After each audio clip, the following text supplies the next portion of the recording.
Hi, this is Zibby Owens, and you're listening to the award-winning podcast, Moms Don't Have Time to Read Books. I'm also the host of Moms Don't Have Time to Lose Weight, and I'm the editor of the anthology, which you should run out and buy, called Moms Don't Have Time to, a Quarantine Anthology.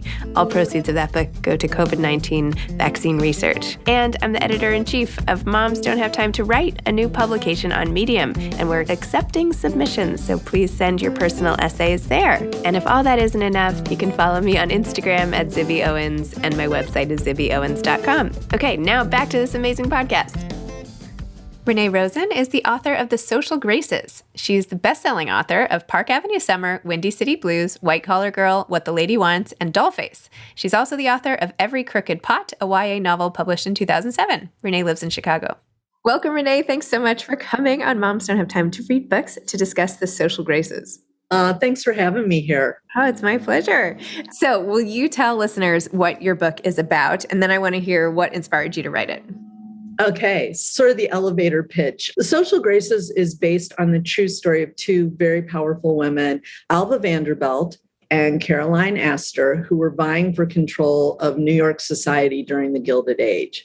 So on the one hand, you have Caroline Astor, who was the Mrs. Astor. She was the reigning queen of society and the gatekeeper. She determined who was in and who was left out in the cold.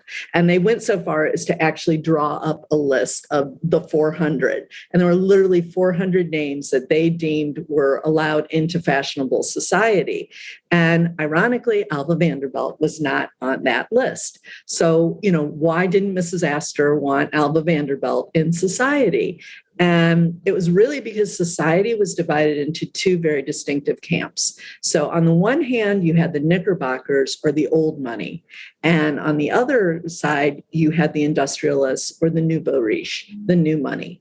And Caroline Astor was a Knickerbocker. She did not like new money. She especially did not like railroad money. And she felt that one's wealth should be inherited, not earned, which I think is a great gig if you can get it. But, she thought the nouveau riche were really flashy and tacky, and they didn't have many manners. My God, they ate their peas with a fork rather than a fork and knife. And Alva, of course, was railroad money. She was new money, and she took great offense to the exclusion. And it set up this bitter rivalry between these two women. And it became a competition. Who could throw the most elaborate ball? Who had the more expensive clothes? Who had the bigger mansion?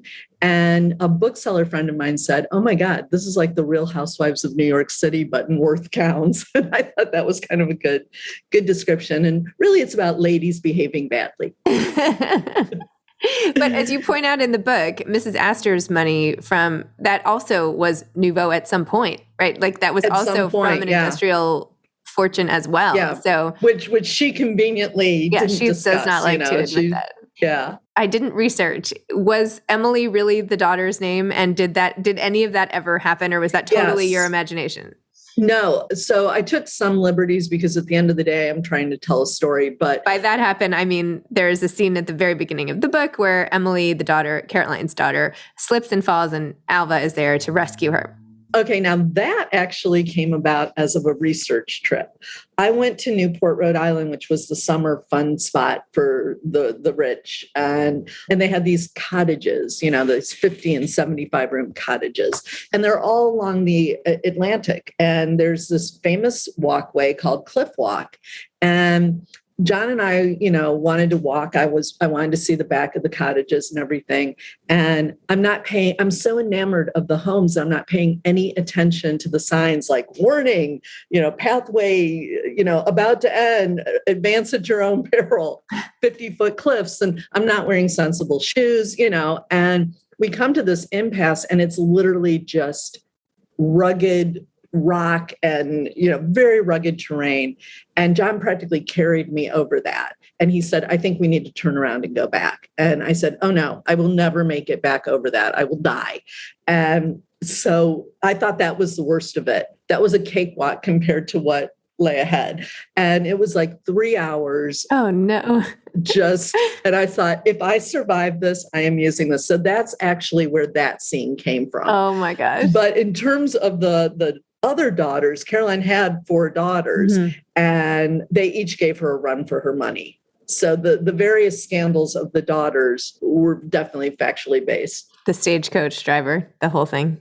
Well, that part took a little, yeah. You see, you're more, my head's already into the next book. So you're sorry. More up to speed. No, I forgot about that. No, I did take a little bit of license with that. But in terms of Charlotte was definitely the rebel. And she did have a scandal that went viral, Gilded Age style, and Carrie, the youngest, did go on a hunger strike. And Emily did cause her father to enter a duel. Oh my gosh. Was posed with, being challenged to a duel. And, Helen was kind of the obedient daughter. And I found it interesting how you handled, now I'm blanking on his name, Mrs. Astor's sort of right-hand man. Oh, Ward McAllister. Yeah. And how, he had married into wealth to sort of up his station in life, and how he was obviously gay, but nobody was talking about it then, right? And how the society was sort of handling that.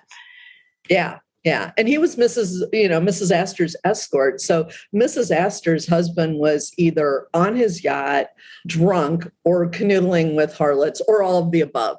And so she was always on her own.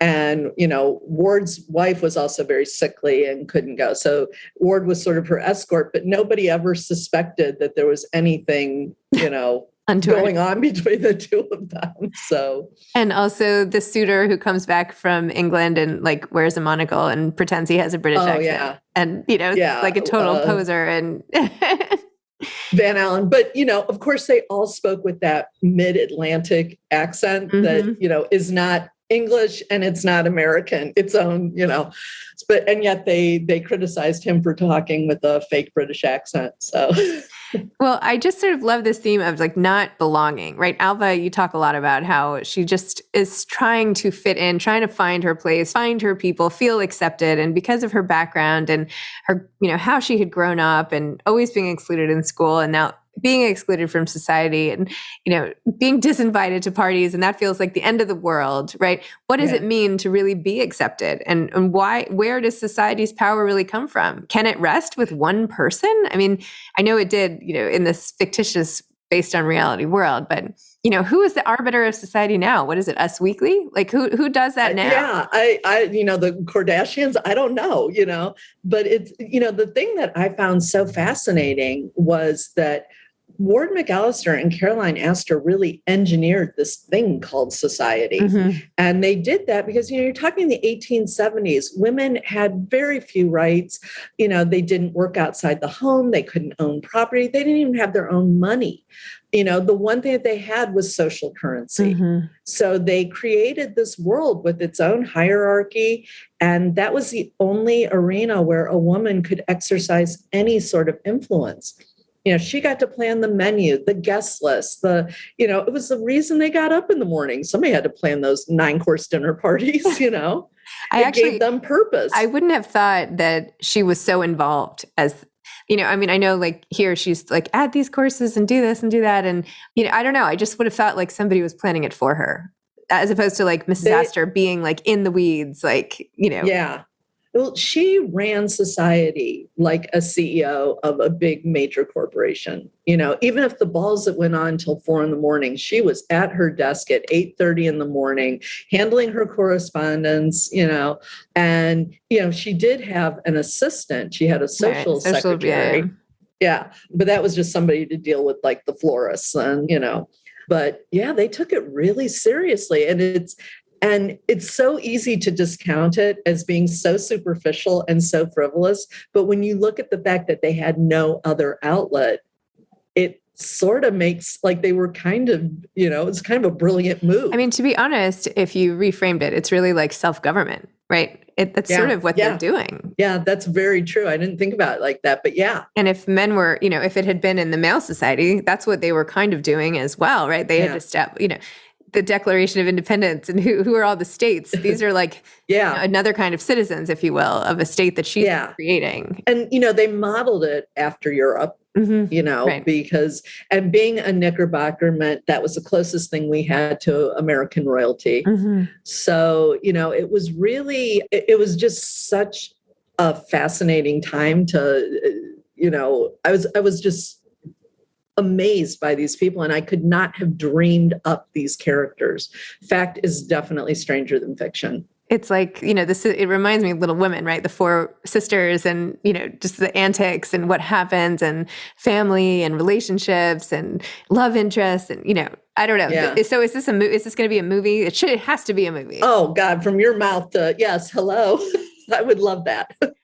I mean, has there been a movie? I mean, you must have researched this on the way about these families in this time. Not like Age of Innocence is, sort of loosely based on that. But what I'm really waiting for is the HBO series, The Gilded Age, by Julian Fellows, the same man who created Downton Abbey. Yeah, right. And I keep checking, like, when is it going to premiere? When is it going to premiere? Because while that is, I'm sure there will be cameos of the Astors and the Vanderbilts and all that, but it's really New York society. So right in the Gilded Age. So I'm very excited for that. I wonder, you should talk. So Alison Pataki has a new book coming out about Marjorie Merriweather Post. Yes. Which I know is a different era, but also like a doyen sort of heiress of society. Might be interesting to have you guys talk about that, how it changes over time. I found Merriweather Post was just one amazing woman. I mean, she took over her father's business, and she started Mar-a-Lago. Yeah, I'm sure we won't even go there. But she's a fascinating character. I saw that because I was actually I was doing some preliminary research into her life. And then I saw that Alison was writing. I'm like, good, yay, well, because she'll do a fabulous job with that. Put you guys in touch if you ever want to do anything together or whatever. Yeah. Wait, and you said it a little bit ago that you were so deep in your next book that you were forgetting some of the things in this book. So wait, tell me about the next book. This sounds very exciting already. So the next book I am super excited about. I don't have a title for it yet, but it's about Estee Lauder. Oh. And she was really a very interesting woman. And she started making these lotions, potions, and elixirs in her kitchen in her Upper West Side apartment. And then she would take them to the beauty parlors and start hawking her wares. And it really focuses on that time period up until she landed her first account at Saks Fifth Avenue, which you weren't in business at the time unless you were at Saks. And she was a real trailblazer. I don't want to give too much away for people that don't know her personal story, but there were a few things that didn't quite add up. And it's just a fun look at the cosmetic industry of the time. And, Elizabeth Arden and Helena Rubinstein and Charles Revson, who was the head of Revlon, Max Factor and all that. So I'm having so much fun with this book. Amazing. Have you read Rouge by Richard Kirschenbaum? No, but I'm trying not to read other fiction. Only because I have made that mistake of reading fiction that's based, and then I'm so paranoid the rest of the time that, that I'm being influenced. So. And when you're writing about Estee Lauder, like, do you try to get her life rights, or do you talk to the family about anything, or do you just get to use your imagination and run with it? So I don't know if did you ever see the movie, Will You Ever Forgive Me? Can You Ever Forgive Me? With Melissa McCarthy?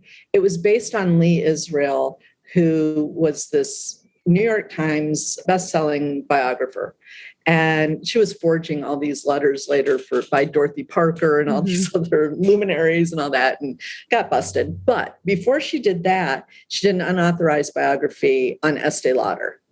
And, she revealed a lot of stuff that they didn't necessarily want out there. And when Estee found out about it, she raced to write her own book. So it was really a rush to publication. And both books are really not if they'd had more time, they would have been good books, but you could tell that they were both rushed. But so that gave me a lot of insight because the Lauder family is so involved in protecting Estee's legacy.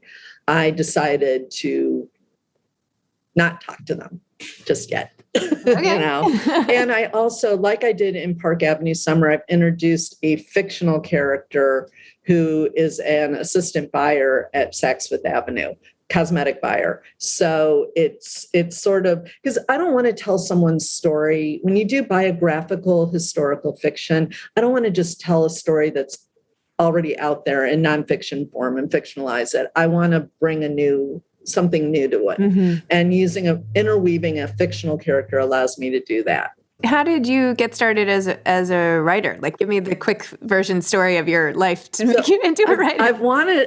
I've known since I was a little girl that I wanted to be a writer. In fact, none of my friends would play Barbies with me because all they wanted to do was put on the clothes. And I was very concerned with the storyline. And Barbie and Ken cannot go to Paris because first of all, they're having financial problems. And second of all, they have a fight. They're in the middle of a fight and they need to resolve that. And they're like, just put the clothes on.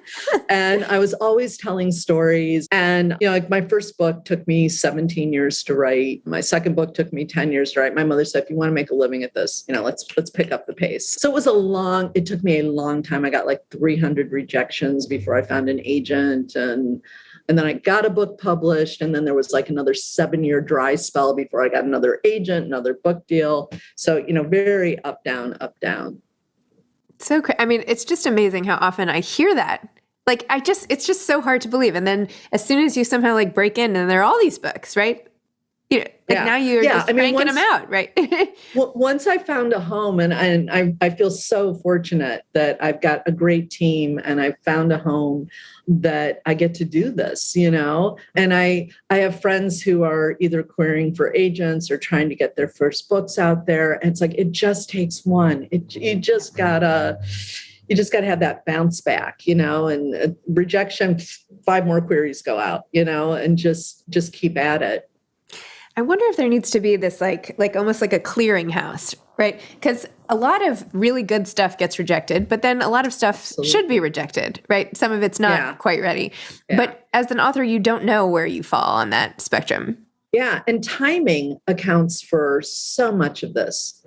A book that wasn't right 5 years ago could be perfect for right now. Yes. And people who want to follow a trend because they don't understand how long the cycle, the publishing cycle is. So, if domestic suspense is very hot at a certain time period, everybody wants to do that. And then by the time their book comes out, it's not, or is ready to go to market, it's not fresh anymore.